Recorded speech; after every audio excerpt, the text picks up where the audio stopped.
కష్టపడండి.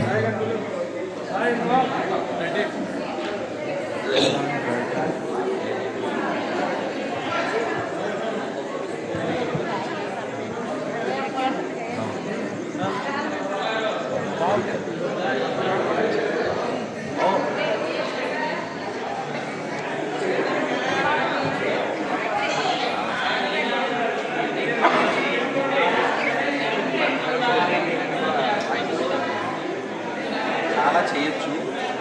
నేను చెప్తే చేసేవాళ్ళైతే నేను చాలా చెప్తాను. కొన్ని నెలల్లో మార్పు కనపడుతుంది. యాక్చువల్గా మీరు ఈ ప్లాన్ ఒక 3-4 నెలల క్రితం, ఎందుకంటే అలా హృదయం ఉన్న వాళ్ళు ఉన్నప్పుడు మీరు వినియోగించకపోతే భగవంతుడు కూడా ఏం చేయలేడు.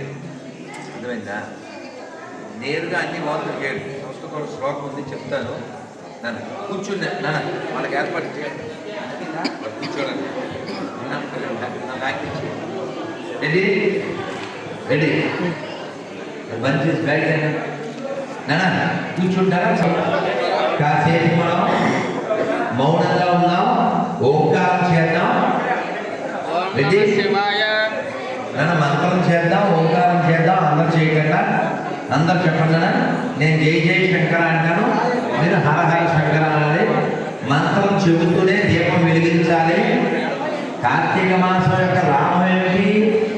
భగవంతుడితో పరమేశ్వరుడితో మనం కనెక్ట్ అయ్యిందాం. ఊరికి శబ్దం చేయడం కాదు. చెప్పండి అందరూ జయ జయ శంకర, జయ జయ శంకర, జయ జయ శంకర, జయ జయ శంకర, జయ జయ శంకర, జయ జయ శంకర, జయ జయ శంకర, జయ జయ శంకర, జయ జయ శంకర, జయ జయ శంకర, జయ జయ శంకర, హర హర శంకర, హర హర శంకర, జయ జయ శంకర, హర హర శంకర, జయ జయ శంకర, హర హర శంకర. ఓం నమః శివాయ. అందరూ చెప్పాలి. ఓం నమః శివాయ, ఓం నమః శివాయ, ఓం నమః శివాయ.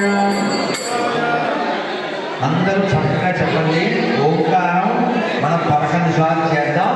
శబ్దం చేయద్దు. తల్లులు, బంగారు తల్లులు ఎవ్వరు శబ్దం చేయకుండా చక్కగా మంత్రం ఓంకారాన్ని జపించండి.